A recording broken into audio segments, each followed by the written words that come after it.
Encounter of the first kind. A sighting of an unidentified flying object.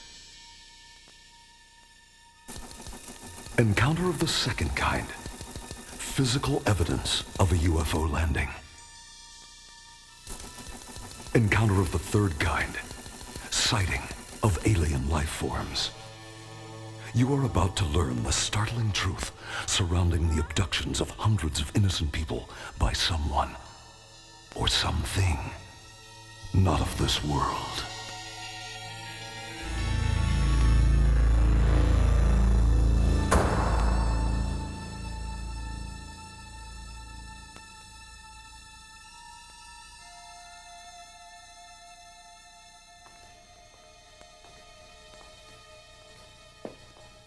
Good evening.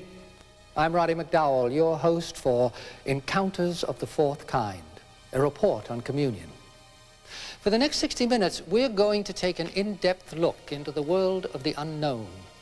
Occurrences that are making us ask a lot of questions about what seemingly has been hovering in our skies and making some very unusual visits to the human race and planet Earth. And keep in mind, what you are about to see in the next hour is not some old rerun of The Twilight Zone or a fabricated story from director Steven Spielberg. What you're about to see is real, and in some cases, frighteningly real. Author Whitley Strieber was a successful writer, living a normal life with his wife and child, until the impossible happened to him. All of a sudden, in the middle of the night of December the 26th, 1985, these small beings just trooped into the bedroom and carried me out of the room, into the woods. I went up into the air after I'd been sitting in a little circle in the woods with them for a few minutes. I ended up in a small gray room where they performed various physical intrusions, I would say, including putting a needle into the side of my head. It was this unusual experience, and many more like them, that led Strieber to write the best-selling book Communion and to open to a mass public the story that he wanted to share with others. Now, tonight, you will meet Whitley and his family and hear how these strange occurrences continue to haunt the Striebers' lives. Yeah, but that is only the beginning. We have also invited some experts in the study of UFO phenomenon to join us here in the studio to reveal that there's more to this UFO subject than the US government would care to reveal. Yeah, but first, what happens when you've had one of these experiences? What do you do? Who do you call? A good place to start would be with an organization such as MUFON, the Mutual UFO Network. The MUFON network's main job is to investigate reported sightings of UFO sightings that may only get one line of copy in your local newspaper.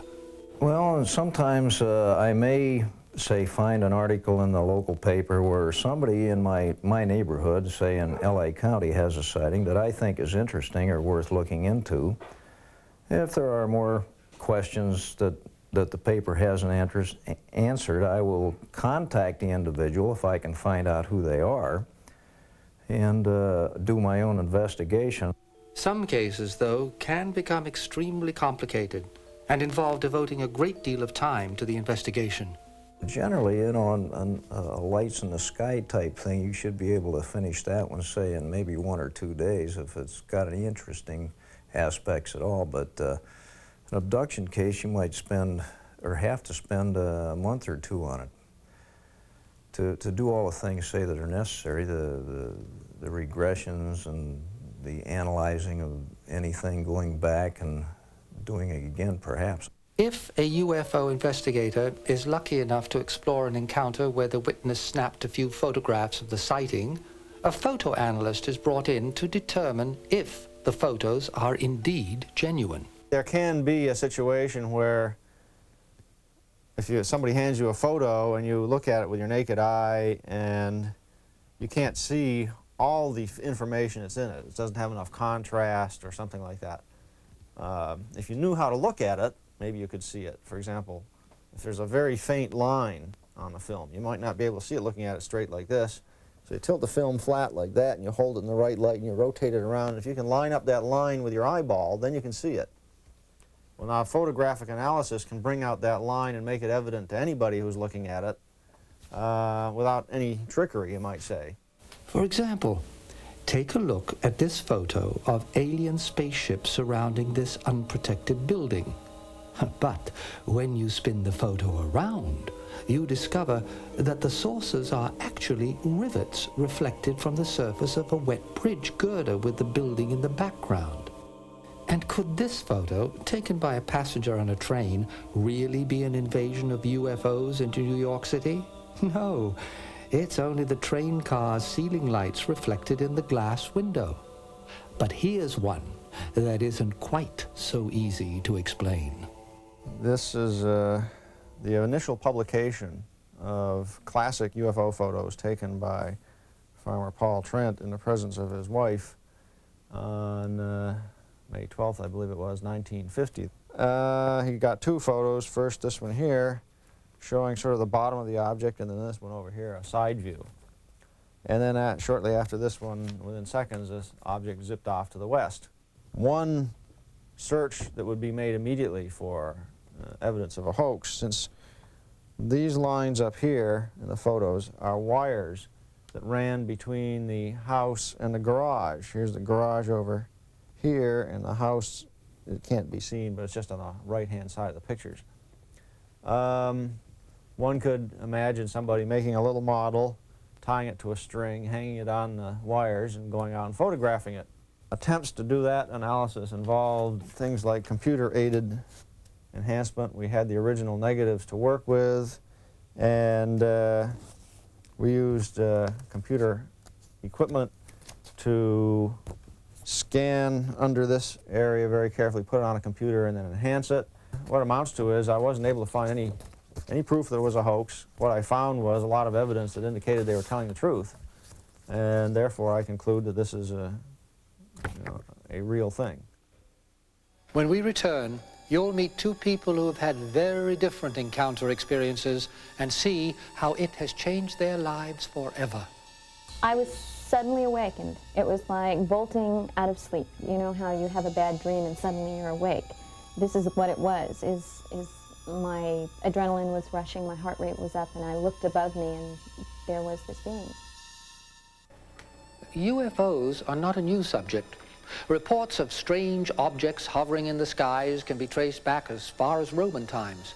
However, it wasn't until the 1960s that stories of alien abductions began to surface. One of the first and most prominent cases was that of Barney and Betty Hill, who in 1961, while traveling back to their New Hampshire home, could not account for where they had been for several hours on their trip. It was only later, through a series of hypnotic sessions, that they learned they were taken aboard an alien spaceship. Since then, thousands of other people have come forward with similar amazing tales, stories like that of Deanna Dubé. I was born with this congenital birth defect, and what it was is my heart was twice the normal shape and size. The left ventricle was larger than the right, and it gave the appearance of a sock-like shape, so it took up half the size of my chest. I had two relatives that died of this same defect, and my longevity span wasn't, projected very well. They said that it would be doubtful if I lived to my 20s.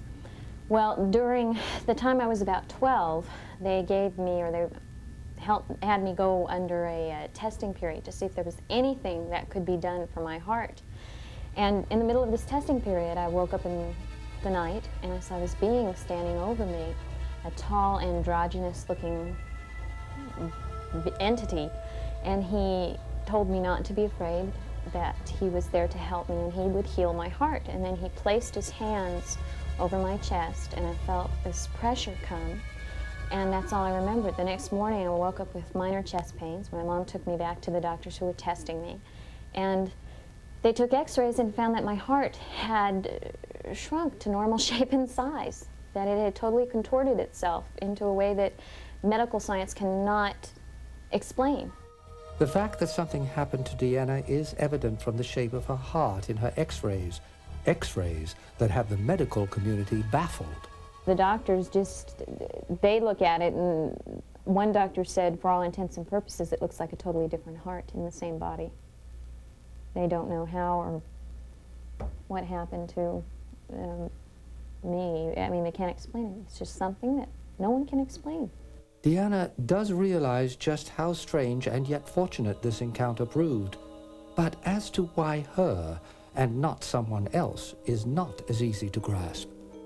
I really feel for the people who may be watching this and who have life-threatening illnesses, who pray for a miracle, pray for things to happen. I don't know why I was lucky enough. I can only be thankful to whoever, the universe or whatever, that I was. And I wish that everyone could be fortunate enough to have a miracle like this in their lives.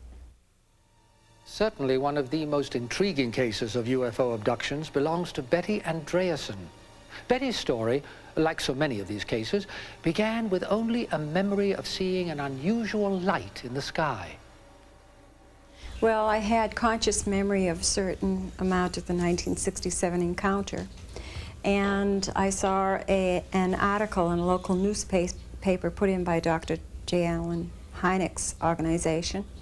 And they were requesting any information concerning UFOs. And I thought, well, maybe that reddish-orange light had something to do with UFOs. I knew very little about the subject. What happened to Betty was revealed through a long series of hypnotic sessions.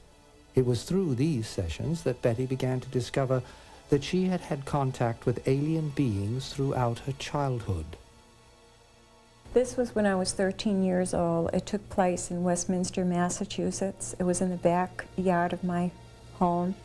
And I was going up into the woods, up some wooden steps my father had made, and I looked off to the right-hand side of me, and when I did, I saw it looked like a moon, but it was getting bigger and bigger and coming closer and closer to me. That's the only conscious memory I had of it at this time. And then under regressive hypnosis, I found out that I had been picked up by a craft at that time. But that wasn't the end of Betty's experiences with the beings. 17 years later, they returned. And this time, they visited her home. They told me that they needed knowledge tried by fire, and the only thing I could think of that was knowledge tried by fire was the Bible. And so we went into the living room, and I saw my mother and my children just sitting there in a state of suspended animation. As Betty made her way outside and into the spacecraft, she had little idea of what awaited her. The only part of the experience I didn't care for was the needles that the beings used on me. They said that they had to measure me and physically measure me rather than examine me. When they did, they thrust a needle into my left nostril up into my head, and I felt it break through. It was very painful. Betty's amazing story can be read in the books The Andreasson Affair and The Andreasson Affair Phase 2. Unfortunately, the story hasn't ended there for Betty. Bob Luker, Betty's husband, believes both he and Betty are continually being monitored by unusual flying objects. Only this time, it might be from our own government. I couldn't help but notice that these aircraft were all black. They were totally unmarked. They showed no numbers whatsoever, and they flew at extremely low altitudes, all of which are illegal. It got to a point where even some of our neighbors were documenting these flights. So we thought, well, maybe it could be coincidence, maybe we're just in a flight path. But within a year, we moved to another home in Cheshire, Connecticut. Within 2 days of the time we moved to Cheshire, Connecticut, these flights of helicopters started to come over our house, even did figure eights at altitudes sometimes less than 200 feet. Could these mysterious black helicopters be part of the government's plan to keep an eye on Betty and her husband, to stop them from spreading the word about UFO experiences? When we return, we'll be talking with some experts in the UFO field who do believe the US government knows a little more than you might think. There's three things that I'm absolutely certain of right now. One, the phenomena, the craft is real. Two, the beings are very real. And three, this government has lied to the people of this country for over 40 years. Those three things are absolutely certain.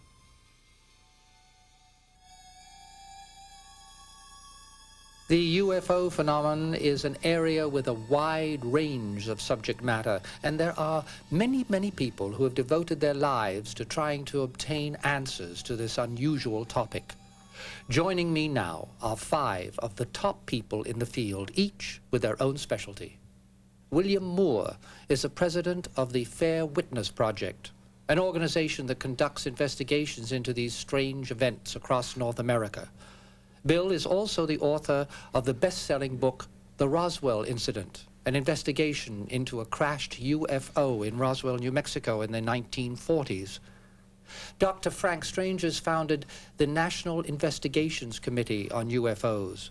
Dr. Strangers has been investigating the phenomenon for nearly 40 years and has lectured on the subject throughout the world. Vicky Cooper is the editor of UFO, a bi-monthly magazine devoted entirely to the subject of unidentified flying objects. The magazine is in its 3rd year of publication and is currently available throughout the United States. Dr. Richard Haynes is a former government employee of NASA and is on the National Board for the Fund for UFO Research. Dr. Haynes is also the author of several books on the UFO phenomenon. Ed Conroy is a feature writer for the San Antonio Express-News and has written the book Report on Communion, which takes an in-depth look at Whitley Strieber and the effect his book Communion has had not only on Strieber, but also on the world. Mr. Conroy, let's start with you. Very well. How much attention has the book Communion had on the subject of UFOs and abductions? Well, I think that the effect of Whitley Strieber's book, Communion, is really incalculable in the sense that it has probably had more impact on the general public than any other first-person UFO abduction narrative ever published in English. It has sold over 2 million copies in both hardback and paper. A recent report in the New York Times stated that it's selling 18,000 copies in paper per month currently.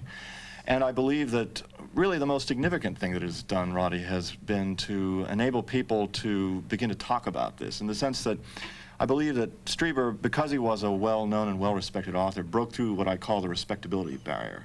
Dr. Strangers, why have there been so many reports in recent years, so many more about abductions?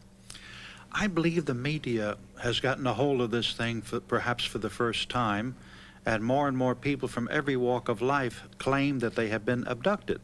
And my thesis is simply the same as our committee, that if this is true, the United States government owes it to the people to conduct a strict, serious, scientific investigation into the matter to find out exactly what's going on. Dr. Haynes, you've done a lot of research regarding the abduction victims. Is there a better way to go about this investigation? Yes, I think there is. First of all, there's a great number of people doing research in this subject who are not trained. Oh. And they are self-taught hypnotists, for instance. And without an understanding of the damage that can be produced. Are they taken seriously? Oh, yes. Yeah. People are in great traumatic conditions after an event like this, and they're looking for any help they can find. Huh. Bill Moore, what prompted you to get involved? As far as the motivation, I got interested in UFOs back in the 1950s as a student, maintained that interest after getting out of college in the middle 1960s, and got involved in a series of cases of UFO reports in upstate New York where I was working at that time. Specialized work in the area of the United States government and what it knows about this phenomenon. Do you believe that the government has been covering up? Well, it's not a belief system. I believe that vanilla tastes better than chocolate. There is very strong evidence that the government is covering up. There is documentary evidence. Documentary evidence in the form of censored documents. In one instance, there was a case that went all the way to the United States Supreme Court against a government agency which was willfully withholding documentation from the public. I see you nodding in agreement, Ms. As a journalist and one who's trying to get straight information to the public about a very bizarre and hard to understand subject, disinformation and the counterintelligence infusion of getting people off the track, and I'm certain that journalists are a part of that, make it very difficult to do my job, getting the right pieces of information, accurate information. Do you think it's just this nation, or is it other nations? I absolutely think it's worldwide. And I think we're dealing also with a political espionage game that's right within the UFO field. Dr. Strangers, I understand that you were contacted by people in Russia recently. Yes, I received a phone call from the Soviet news agency TASS, and they wanted my point of view as far as the UFO landing outside of Moscow.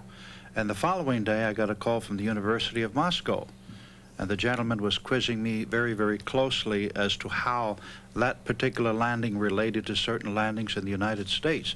And he said, "Do you have any advice?" I said, "Well, if I was in charge of it, I would take each individual witness alone, by himself, individually, question them thoroughly, and then question them collectively, and then draw your bottom line and see what you have." Dr. Haynes, do you believe that these beings are trying to make specific contact with any of us? That's posing the question in a very difficult way to answer. Oh. I've done it again. Because I'm not yet convinced that we are being visited. I have not yet come to that point of view, and I'm trying to look at the evidence and draw appropriate conclusions. But I think it's premature to say that. There isn't enough evidence yet. Not as far as I'm concerned. To quote our friend Carl Sagan, there are billions and billions of planets or star systems that might be capable of supporting life. Ms. Cooper, can you give us a little background on the Roswell incident? Well, as brief as I can, I'll try to, but actually Bill is more the expert in that.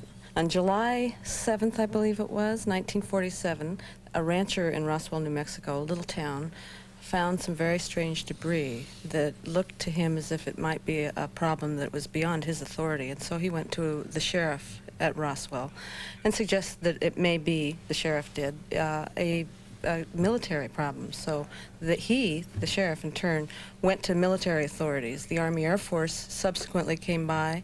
Would you like to take it from here, Bill? It was a physical, you wrote the book, Yes. it was a physical evidence.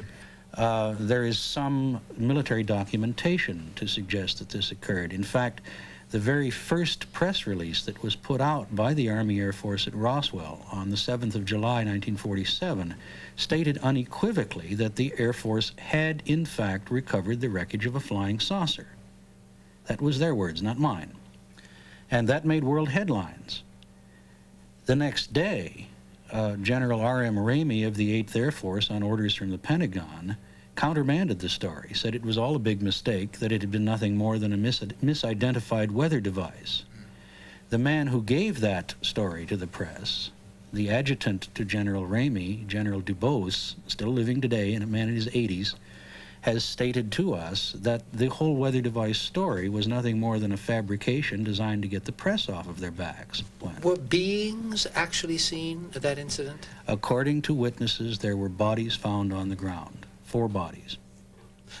Mr. Conroy, as a newspaper man, do you suppose one of the reasons the government is covering this up is that they're afraid the public won't be able to handle it? Well, naturally, I think the thing that needs to be pointed out, however, is that there is a lot of cooperation in cover-up from the press itself, in the sense that there is a tremendous fear among professional journalists to cover stories of recognizable importance, shall we say, against attaching themselves in any way whatsoever to a subject that has so much ridicule associated with it. And there is still a general flippant attitude among many of my colleagues towards this subject. And it's really, I think, based much on fears of losing their class status as serious journalists. And so I think that we ourselves bear much of the responsibility for the problem. But I want to thank all of you very much for sharing your thoughts with all of us. It's been intriguing. I've loved it, and I want to wish you all the best of luck as you continue to search out your answers on this phenomenon. Thank you for being here. Thank you very much. You're Welcome. And when we return, you'll get a first-hand look at the circumstances surrounding the amazing story in the book Communion. The story behind Whitley Strieber and his book Communion is certainly as frightening as it is interesting. However, what many people don't realize is that the area where Strieber's cabin is located has been a hotspot for UFO sightings for years. Dr. J. Allen Hynek was the world's foremost authority on the UFO phenomena. He investigated this case personally with me. Dr. Hynek considered this the most important case in the history of UFO research. Why? Because there were so many quality witnesses and so many witnesses. Philip Imbrogno's book, Night Siege, details the thousands of reports of strange objects in the skies in the area known as the Hudson Valley, which compromises areas of upstate New York and Connecticut. The witnesses in the Hudson Valley reported that over the past 5 years, they have been seeing an object which is very well lit, sometimes in the shape of a boomerang, sometimes in the shape of a circle, and it's reported to be the size of a football field or greater. One eyewitness, however, has provided much more than the standard verbal descriptions to investigators. This is a video that was made July 24th, 1984 in Brewster, New York at about 10:15 p.m. Here it's moving behind a pine tree and his camera is going out of focus. When it emerges from the other side of the pine tree, the lights have changed. This time there's more of them. As the Hudson Valley sightings continue into the 90s, certainly one of the most publicized and famous cases belongs to author Whitley Strieber, whose cabin in upstate New York was, and still remains, the setting for one of the most bizarre cases in the files of the unknown. Strieber's encounters with what he calls the visitors first came to the public's attention in the best-selling book Communion, and later its follow-up, Transformation. Both book jackets feature that now familiar face. Throughout the world, there is a certain type of face, a being that's seen again and again and again with a long, thin face and big black eyes. Sometimes the head seemed quite big, as in the Betty Andreasson case. Others, like in my case, they seem smaller and the beings are taller. But that basic configuration, that basic sort of non-human configuration, seems to be repeated again and again and again in experiences all over the world. Dr. John Gliedman is a psychologist in New York City who has talked with and examined dozens of abduction victims, including Whitley Strieber. The one thing that I believe is that Whitley has had intense, complex, and immensely scary experiences, the ones that he's described. What exactly has been going on? As I say, I lack, well, I have to sound like a computer, insufficient data. The book Communion is about much more than the beings. It also profiles Whitley and his family fighting to keep their sanity under some pretty bizarre circumstances. This is ridiculous. They were small, bluish skin, and there were others. Long, thin faces and big eyes. And this is the tough part. They did not appear to be human. People think that I must have been very upset when Whitley told me that he had met strange, non-human beings, maybe from a UFO. Well, actually I was quite relieved because before that we'd been having an awfully hard time and he was always unhappy and very grouchy and very moody. So when he told me that this is what was causing his problems, I was very relieved. It was a relief that it wasn't me. I mean, this was something in our relationship, so I was actually happy to hear it. A common thread among abduction victims is that often the victim's child may also have had the same experience, and in the Strieber household, this proved to be the case. I was sleeping, and suddenly these lights came, a big bright light came in my room. And sometimes my dad comes in to see how I'm doing in the middle of the night, but he doesn't bring in the searchlight, so I'm sleeping, and I get scared. I think it's a burglar or something, so I pull the covers over my head and sink down. And then something pulls it down, and I see the face that's on Communion. The cabin and its grounds, where most of these unusual events continue to take place, were open for the Encounters of the Fourth Kind film crew, with Mr. Strieber serving as host. When they come here, we often hear a sound immediately above the house that will come across into this area. And myself and a number of other people have seen things hanging over this deck or hanging in an immediate little clearing in the front yard, very small things, but quite large ones sometimes hanging over the deck. In December of 1985, when the visitors first took me, they carried me down through these woods, which I remember very vividly, to a clearing not too far from here, where I have since built a stone circle that I and the group of people who've had experiences here go to meditate at night. The strange occurrences outside the Strieber cabin can only be compared to what happened inside. But this is where I was sleeping on the night of December the 26th, 1985, when the visitors came in from the door across the room, and the next thing I knew, I was being literally carried out of the room in a state of paralysis. When we return, we'll go behind the scenes for the making of the film Communion, with its star Christopher Walken. I said to Whitley the other day that I had never had such an experience, or really anything, including deja vu. It's not something that happens to me. And I said that I'd never had anything like that. And he looked at me very seriously and he said, well, you're about to. Strange visitors from another planet have long been a part of Hollywood's motion pictures. Pictures dating from as far back as the silent era through the campy saucer movies of the 1950s to the spectacular special effects of Close Encounters of the Third Kind have all left their mark on movie audiences throughout the years. But with the film Communion, Hollywood chose not to tell a fictional story, but one based on fact. When the film version of Strieber's best-selling book went before the cameras in June of 1988, those involved with making the picture knew that this was to be more than a movie about little green men from outer space.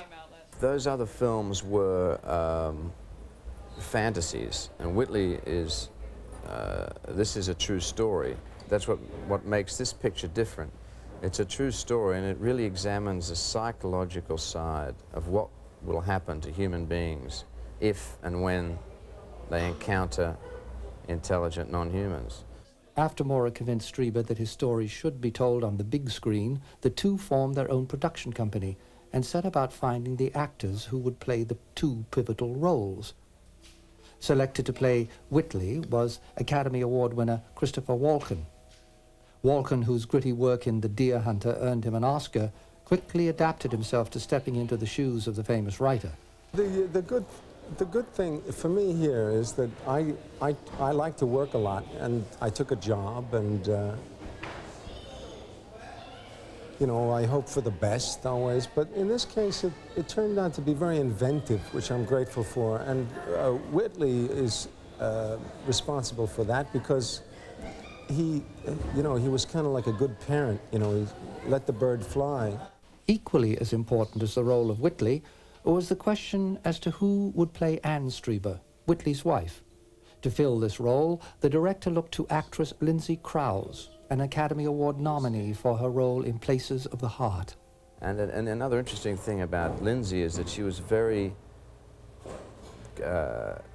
proud to be playing a wife. In other words, she was very keen on showing that there's a value in keeping the family together, and that even though it looked as if her husband was going completely off the rails with the most cockamamie story she's ever heard, being abducted by little green and blue men, she still had faith in the marriage and in the family. You're going to go back in that woman's office. We're going to find out what's wrong with you, or we're not going to have any marriage left. I'm sitting up. I'm sitting. My shoes. Yeah. I'm sitting. It's, you know, lighten up. Crazy women. Like the rest of the book, Strieber insisted the recreation of the beings be as close as possible to what he saw in real life. Special effects whiz, Mike McCracken was assigned the task of creating the unusual beings. Whitley had a series of illustrations developed, and from this we scaled up from those and so that what we have is accurate to within a ½ inch in terms of the height and the size. The movements and so on are also very accurate, or as accurate as it's possible to do with current technology. The colors and so on are very, very close to what Whitley saw. In none of these is there too much movement, I mean, in terms of their face and so on. On the blue people, there is a certain amount of movement. They move in an odd way, and that their face, there's kind of a, Whitley says that there's kind of a gravity feeling. They have kind of a grim quality about them. And for those actors inside the costumes, it sometimes proved a long day. Yeah, hi-ho, it's off to work I go. Boy. Getting into the costumes was only the beginning of their problems. Once in, they sometimes were required to stay in the outfits for a period of up to 12 hours. This, coupled with working on a hot smoking set and trying to gracefully abduct Christopher Walken from his bed, proved to be a real challenge for the little people.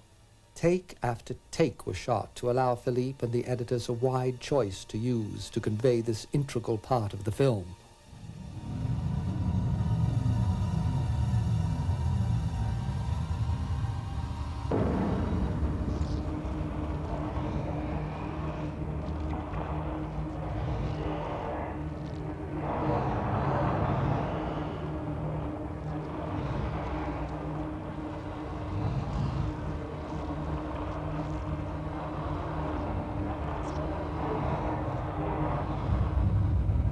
McCracken's work was still not done, however.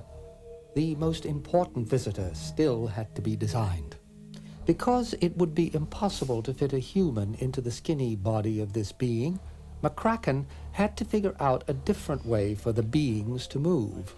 What we did then is go back to some of the original ways of making films, which are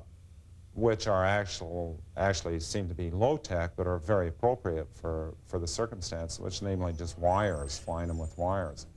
It creates problems filmically in terms of hiding the wires and so on, but for this, because it was very carefully controlled and so on, it just worked great. And so what did Mr. Strieber think of Mr. McCracken's final creations? When he saw the communion figure for the first time and saw it moving, it was like suddenly his face just went white. He had a shocked look on his face. And it took him, I sense that it took him like the rest of the day to recover from this. So it was that there was a kind of trauma, even in seeing the reproduction of the figure. Strieber believes there might be more to the being's face than what appears to the naked eye, a possibility that is explored with some thought-provoking scenes in the film. Ultimately, though, Communion, the film, is more than just a look at the uninvited guests visiting the Strieber household. So the film is very much about a family under pressure and how the family sticks together under the stress of these incredible events. So the story is about a family, and that's dramatized, that's come up very well. It's not a special effects picture. It's much more a picture about human emotions, and it's really a psychological thriller about someone who thinks they're going crazy.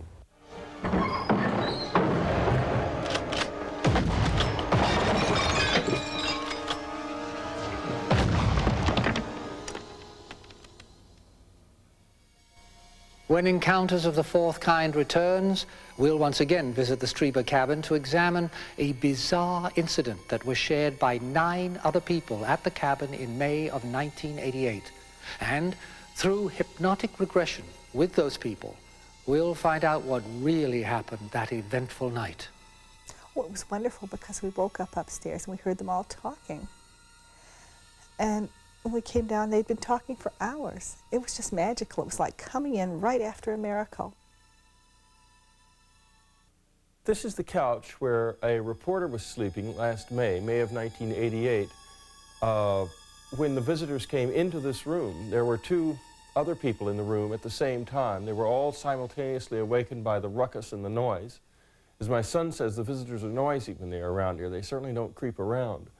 They couldn't move, these people, and they all had various experiences with the visitors right here in this room. Joining the Strieber family that May was a host of friends, including Raven Dana, Dora Ruffner, and Colleen Langley. Also invited along were several reporters, including newspaper reporter Ed Conroy, and a reporter, we'll call Mark, who chose not to talk to us about his experiences. If people knew what Mark had experienced here, that it was this person, his career would be ruined. And you got a guy's career on the line. He can't show up here and go public. I think it's a crying shame that he can't, because he had a beautiful, beautiful thing happen to him. But others were willing to talk. The fellow who had been sleeping, it was like a fold-out couch, and I was on a cot next to him. He sat up very abruptly, and he said, Did you see that, or did you hear that? And at that moment, this field broke, and I could move. Up until that time, I was just totally paralyzed. But I could move, and I said to him, well, yes, I heard, I heard the voices. What he described was of also waking up, hearing that garbled voice and footsteps, as though something was approaching the foot of his bed. And then he experienced paralysis. He couldn't move. He was fully conscious, and he was very annoyed because he had wanted validation. He had asked for validation, and here it was, but he couldn't see them. To determine if there was more to the story than what the witnesses could consciously remember, hypnotist Fred Max, who had taken Betty Andreasen through her hypnotic regressions, was called upon to hypnotize the cabin visitors of May 1988. I do regressions. I see people who have had UFO encounters, people who wish to remember events previous in their life. And for these people, we call back that period of time, because everything we've done is still in our head. And it's a matter of guiding that person back to that point in time. As the regressions began, it was evident that more had happened that night in May than was previously thought. Tell me what you're feeling. Fear. Why? Because something stands behind me and doesn't want me to move. Are you seeing anything else? Seeing the stone circle. Okay. And what is that? Stone circle is a little Stonehenge behind the cabin. I feel a lot of fear, and I also feel this really exquisite feeling. It's incredible.